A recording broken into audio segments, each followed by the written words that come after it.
বিশ্বের প্রথম এআই সুন্দরীর তালিকায় বাংলাদেশি এলিজা খান। অনলাইনে এআই সুন্দরী প্রতিযোগিতার আয়োজন করেছে সামাজিক মাধ্যম ফ্যানভিউ প্ল্যাটফর্ম। কৃত্রিম বুদ্ধিমত্তা এআই দিয়ে তৈরি এই সুন্দরীদের চেহারা, আচরণ, অনলাইন উপস্থিতি ও প্রভাবের উপর ভিত্তি করে সেরা সুন্দরী বাছাই করা হবে। ইতিমধ্যে বিশ্বের প্রথম এই প্রতিযোগিতায় অংশ নেওয়া শীর্ষ 10 জনের নাম প্রকাশ করা হয়েছে।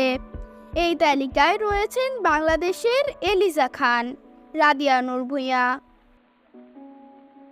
সাধ্যের মধ্যে অরিজিনাল ব্যবহৃত ল্যাপটপ কিনুন, নিজের শখ পূরণ করুন। কুমিল্লা কান্দিরপাড়ের খন্দকার হক টাওয়ারের 4র্থ তলায় অবস্থিত কিং অফ ল্যাপটপ সলিউশনে পাচ্ছেন বিদেশ থেকে আমদানি করা সকল ব্র্যান্ডের অরিজিনাল ল্যাপটপ, স্বল্প দাম আর শতভাগ অরিজিনাল ও গ্যারান্টি